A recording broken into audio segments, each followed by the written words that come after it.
Hey and welcome back to a new video. As you can see, joined by Steve. We just shot a video for his channel showing our new products from Thermal Grizzly, and we had some nice discussions about our favorite company, Nvidia. Yeah. And we thought, there's a lot of stuff going on behind the scenes. Specifically, I asked you, what's the topic? And you said Nvidia's ruining everything. So. They do. The Seasonic PX 2200 is currently one of the strongest PSUs available, and it comes with two native PCIe 5.1 connectors, which allows to even hook up natively to RTX 5090. That is perfect for any overclocking system or high-end workstations. I'm also currently running this PSU, and so far I'm really satisfied with its quality and performance. The cables are very flexible, there are also cable comms included, and in addition also a 90-degree ATX 24-pin adapter, which also functions as a PSU tester at the same time. The fan is semi-passive, and even at a high load it is still very quiet. Find all information about this PSU in the link in the description. So that's the topic. Except for my business, they're helping a lot with ideas like WireView. Right. Yeah. The 12-volt high power. But apart from that, we both have the feeling that they are going into a very concerning direction.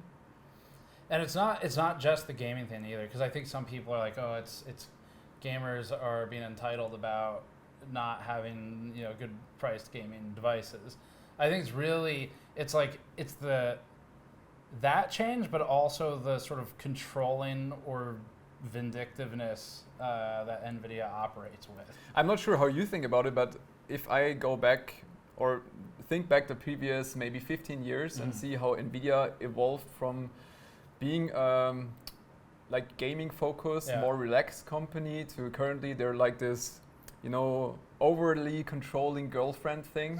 So they're checking everything you're doing and tracking you down. For media, they are. Yeah. Nvidia's checking in frequently, which is okay, but it's kind of like the way that it's being done. So for us, the thing I talk about in the video that's going up after we're filming this is how they've got this new.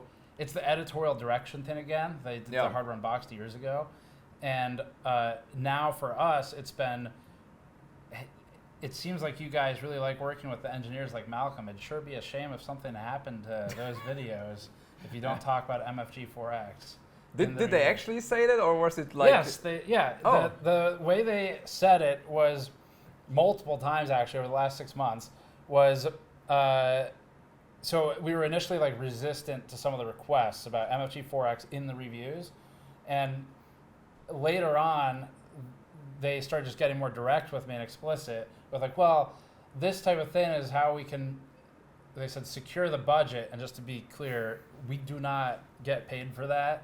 So I don't know what the fuck they're talking about, and I also paid like thousands of dollars to fly to them. Oh, it's great. like the other way around. But anyway, so they're like, this is how we get the budget to do the Malcolm and the Guillermo interviews, and like the thermal engineer doesn't have anything to do with MFG. Yeah. Right? Well, I guess they're talking about like internal budgets. They are. But the way it gets forced down the pipe is like, in order to keep getting these interviews and discussions, we need to see MFG4X in the reviews specifically. Yeah, it was really interesting thinking back maybe 1 year, how Nvidia after the 40 series launch, suddenly they came up with, Roman, we have the time now to show you some AI focused benchmarks and tell you how you can benchmark AI tools and like the entire DLSS thing over and over again. And honestly, at the time, it was not even bad for me because some of the AI benchmarks I was never in touch with. So I actually learned something. It was actually useful for me to be part of that workshop. But I didn't use it for the RTX 50 series because I just was like, okay, that's interesting for me. I learned something from me, but I didn't use it in my review. But now that was a mistake. Yeah, because now I see down. The intention. They obviously wanted the media to focus more on AI and get away from Blackwell being a bit of a disappointment. Right. Well, so I mean, what? Because you've been working on the devices long enough. Has Nvidia ever hinted at loss of access if you don't do things a certain way? Because I spoke to several other reviewers, and people have different experiences. So I have to say they were always quite professional with me. Like I have no bad experience directly with Nvidia. Jan is his name. I can name him because I have to say he's always very professional, and I always enjoy working with him. And I mean, he's there's the person and there's the company, right? Yeah. So I can respect that, but he has always been extremely professional. And like, for example, with a Titan video, so that is something people might want to know, like what happens if you publish something like this. There was like nothing. Like I didn't hear anything, which is good, I guess. That's good. Yeah. But yeah, I can't really say anything negative about it, but it's mostly the stuff you hear from others, right? Also maybe from manufacturers. I think that's a completely different story than the media experience. Right. Well, we were talking about SIs and distributors, especially in Germany, I guess. Yeah. And so I don't know the details enough. I guess I'll let you. The thing is, I'm not sure if people are aware how Nvidia phased out the previous generation. Like RTX 40 series was phased out quite early, like mid last year. There was like no supply anymore. So you couldn't buy 4090, 4080 and all of that, which then caused system integrators to have nothing to build their systems with. Right. And then the 50 series came quite late, I would say, compared to the previous launch cycles. And that puts a lot of SIs into trouble because they rely on, you need a GPU to buy a system, to build a system. And especially for the high-end SIs, they need high-end GPUs. They can't make use of a 4060, right? Right. And I think people don't realize how bad the supply was for 40 series. And that is also, I think Nvidia, they artificially increased the demand for the 50 series by just not having GPUs available for like half a year. Because if you go back and just check the prices of 40 series in like November or December, what the hell? They were actually like weirdly stable for a long time and then skyrocketed for a bit. Yeah. Right? And which is abnormal. Did you see, so overnight, I think probably about 12 hours ago now, I'm sure you've been following the story about the 5060s. They were not officially sampling. You could get it through partners. But if you did, they weren't going to make drivers available. Yeah. Right. It's like this is well known. So they're announcing the card at a keynote when most of the technical press who can review it are going to be busy for the next at least 5 days. Smart. Yeah. And even if you did review it, publishing it would be not optimal because it's going to get buried by Computex stuff. So it seems very intentional. But overnight, I saw some publications started publishing previews. Okay, I didn't see that yet. Yeah. And so NVIDIA's done this in the past, but they were able to get the drivers, but there were some terms that I'm not fully familiar with where the game to play was if you're publishing a preview, then can only be MFG or what? I'm not sure. Because they did this with us in the past where they offered to let us preview something. I forget which card it was. I think it might have been the 5090. And it was under the specific guidance of like, you have to show it with these conditions.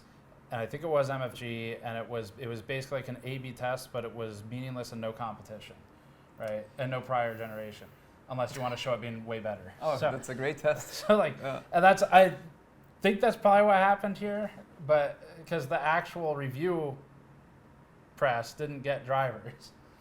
I think for Nvidia, it's mostly interesting what they don't talk about. So if you look at everything, their entire keynote, and just look at what they didn't talk about, that's the interesting part. Right, okay. Right?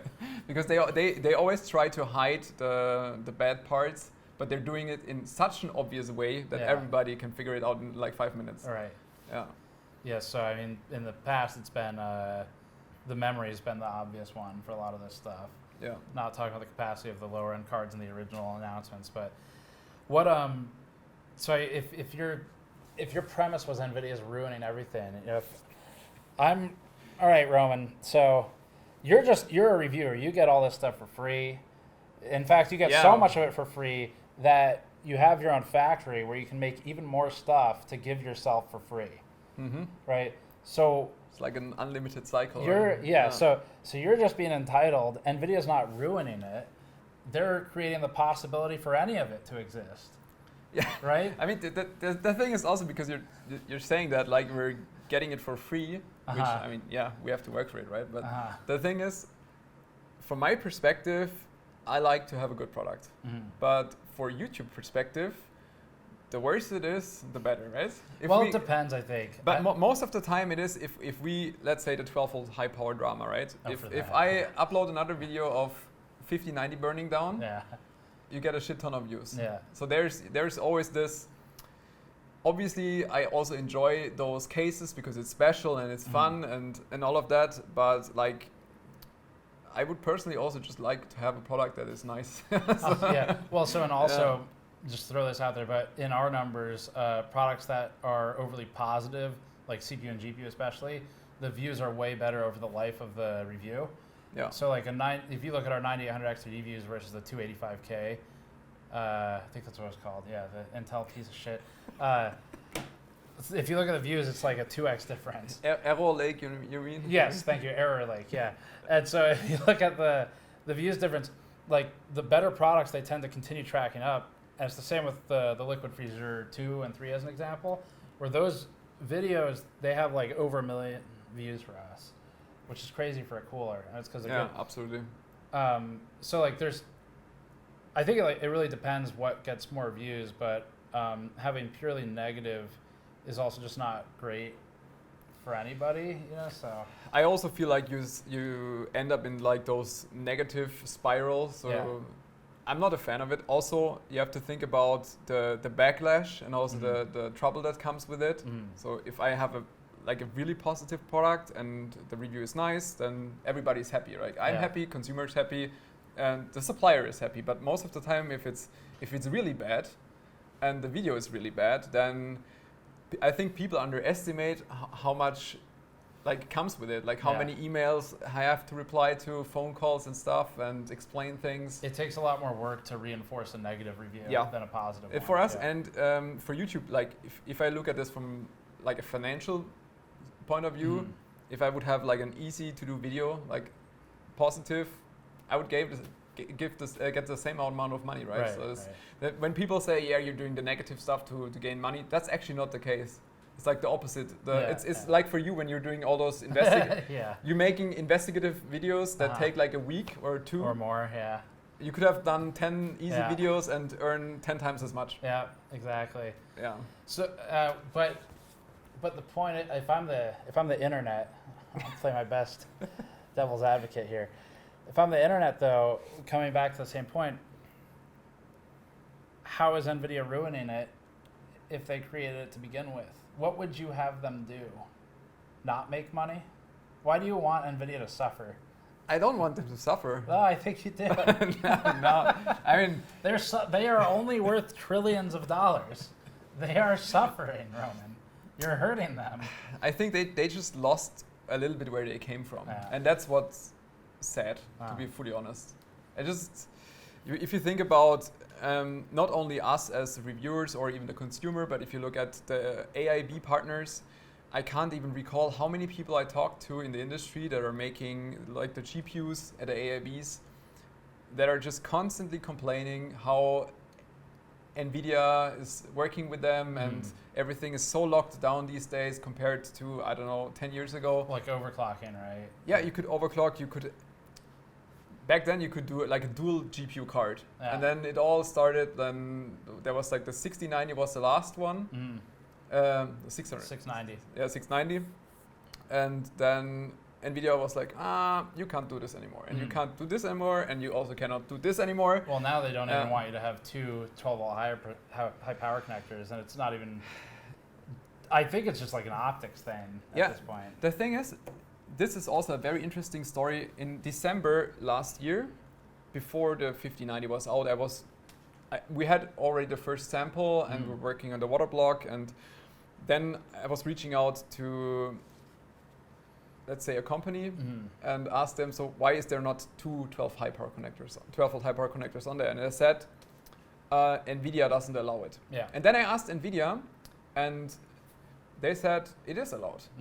And then I checked again with the other company, and then it turned out that it was actually allowed. But it felt like after checking back and forth, it felt like the AIB was so afraid of Nvidia. They actually wanted to do it, but they didn't really dare to like push for it and ask for it. Yeah. I don't know what this is. It's really like a toxic relationship. What's going on there? Have you heard of Nvidia being vindictive towards its partners, like seeking retribution? That's. I mean, there's a lot of stories, but Okay. I think not everything can be shared. Okay, you've said everything. Yeah, but I think that's also a good Sure. point to maybe not get too deep into trouble again. Again. All right. All so right. thanks for joining. Yeah, I'm sorry for what we've done to your Nvidia relationship. It's fine.